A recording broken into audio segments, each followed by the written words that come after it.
April 29, 2023 ay naipublish na natin ang kwento tungkol sa naging kontrobersyal na skandal na kinasangkutan ng mga sikat na modelo na si Denise Cornejo at aktor at TV host na si Vong Navarro. Sa unang bahagi ay inilahad natin ang mga nangyari base na rin sa ibinatong paratang ng isa't isa. Para po mas maintindihan ang mga pangyayari ay inaanyayahan ko po na panoorin ang ating part 1. Ang link po ay aking inilagay sa comment section para po mas madali nyo pong makita. Sa nasabing video ay mapapanood nyo ang mga pangyayari base na rin sa mga salaysay ng mga sangkot at ganun din ang ginawang investigasyon ng mga otoridad at NBI. Nagsimula ang issue noong January 22, 2014 nang dalhin ng grupo ni Denise Cornejo at Cedric Lee ang puro pasa at bugbog saradong si Vong Navarro sa Southern Police District sa Bonifacio Global City. Ayon sa dokumento ng complaint na isinumite doon ng grupo ni Cornejo, ay pinagtangkaan siyang gahasain ni Vong Navarro sa loob ng kanyang condominium sa Forbes Wood Heights, Bonifacio Global City.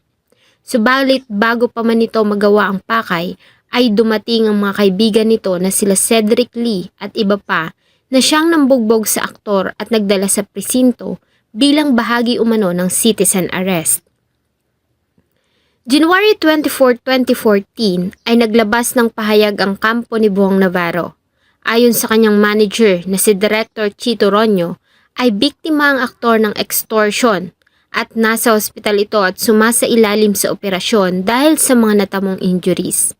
At doon na nga nagsimula ang legal battle sa pagitan ng grupo ni Denise Cornejo at ng aktor na si Vong Navarro. Makalipas ang isang dekadang legal battle ay nagkaroon na ng desisyon ang hukuman.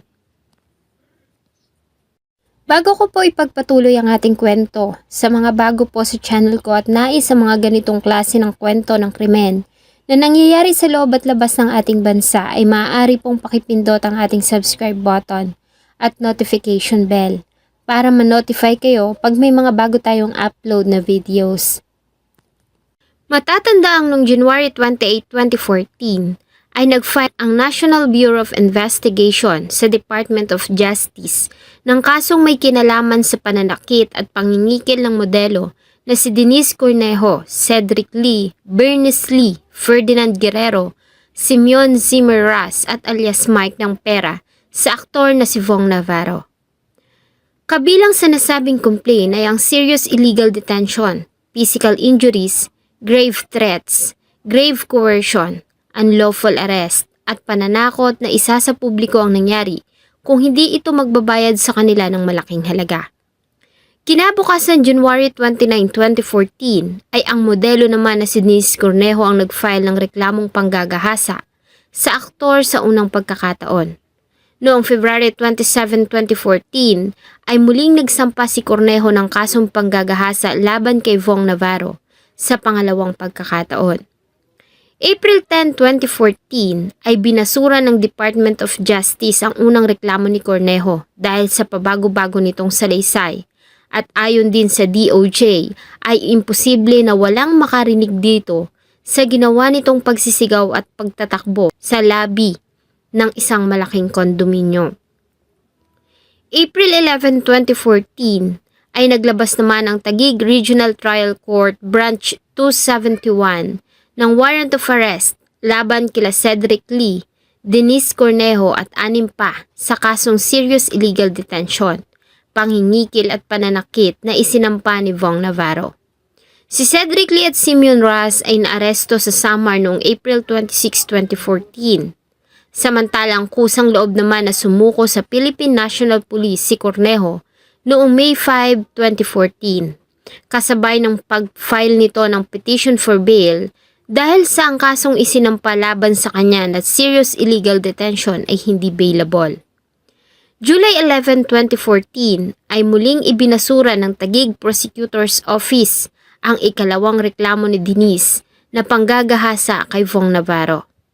August 6, 2014 ay inilipat si Cedric Lee at Simeon Ras sa Camp Bagong Diwa, Taguig matapos na mamalagi ang mga ito sa kustodiya ng NBI.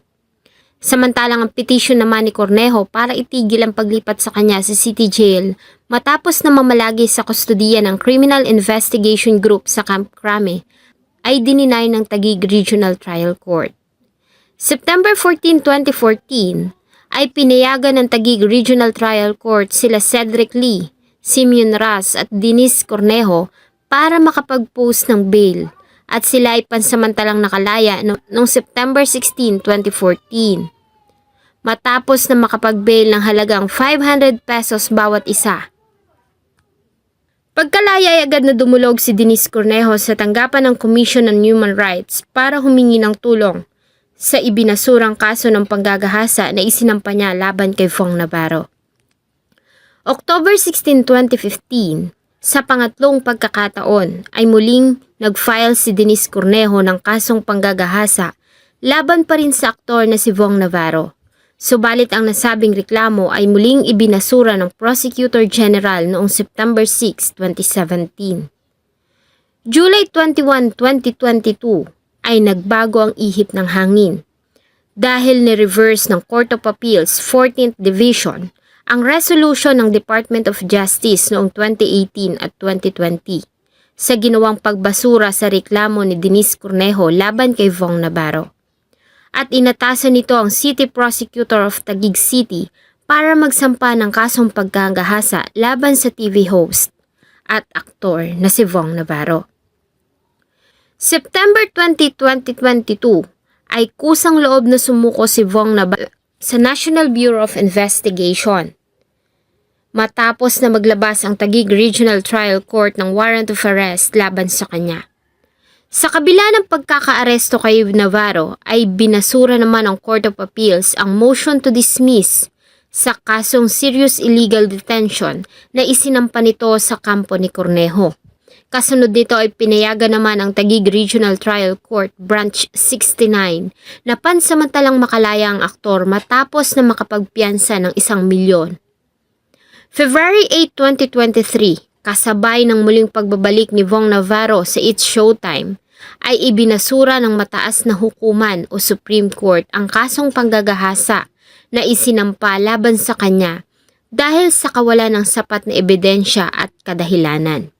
Ayon sa Supreme Court ay nagkamali ang Court of Appeals sa ginawa nitong pag-utos sa Department of Justice na muling buksan ang kasong panggagahasa dahil sa inconsistencies ni Cornejo. May 2, 2024, matapos ang isang dekadang labanang legal, ay naglabas na ng hatol ang mababang hukuman ng Taguig. Ayon sa 94 pages na decision ng Taguig Regional Trial Court Branch 153 ay napatunayan na sila Cedric Lee, Simeon Ras, Ferdinand Guerrero at Denise Cornejo ay nagkasala sa kasong tulong-tulong na pananakit, pagkulong at planong pangingikil sa aktor na si Fong Navarro. Sila ay hinatulan ng reklusyon perpetua o hindi bababa sa 40 taon na pagkakakulong at inatasan din silang magbayad ng sapat na halaga para sa pinsala na kanilang naidulot kay Fong Navarro. Si Simeon Ras ay agad na iniutos na dalhin sa New Bilibid Prison sa Muntinlupa at si Denise Cornejo naman ay agad ding idinala sa Correctional Institution for Women sa Mandaluyong. Samantala ay kusang loob naman na sumuko si Cedric Lee sa NBI na siyang nagdala sa kanya sa New Bilibid Prison sa Muntinlupa.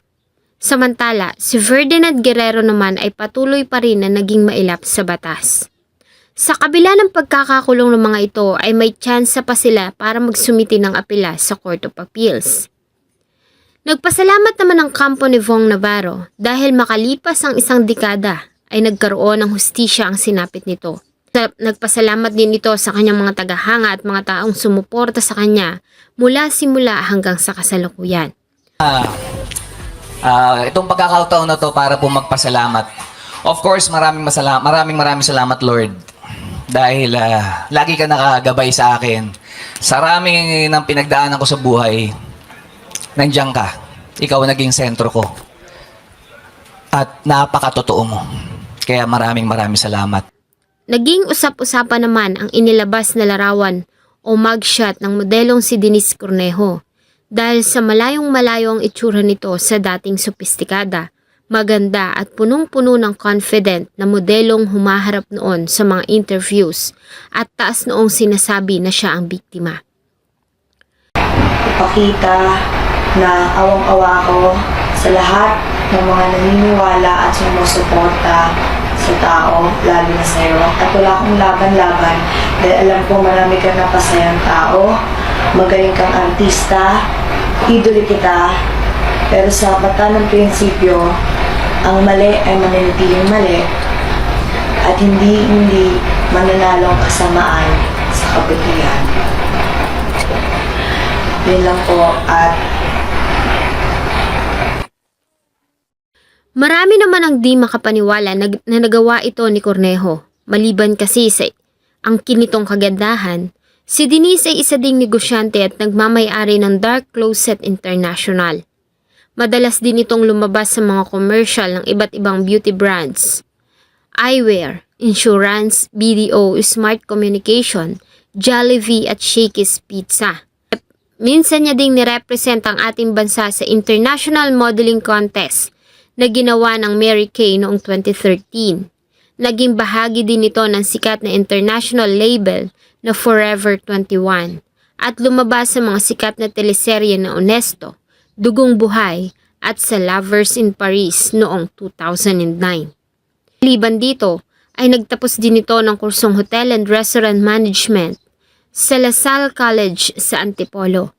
Kaya naman marami sa mga nakakakalala dito ang nanghihinayang dahil sa naging kapalaran ng batang modelo.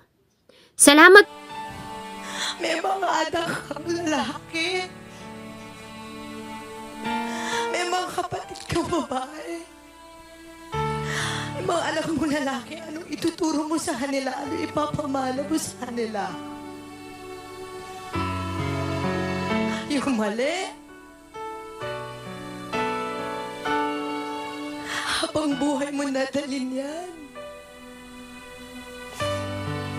Hindi to haka-haka lang. Isusugal ang pangalan ko sa sensitibong paraan. Po sa patuloy na pagtangkilik ng atin pong mga videos, huwag niyo pong kalimutang mag-iwan ng saloobin at suggestion sa atin pong comment section. Sana po ay samahan niyo po akong muli sa susunod pa nating mga episodes. Thank you so much po and see you in my next video.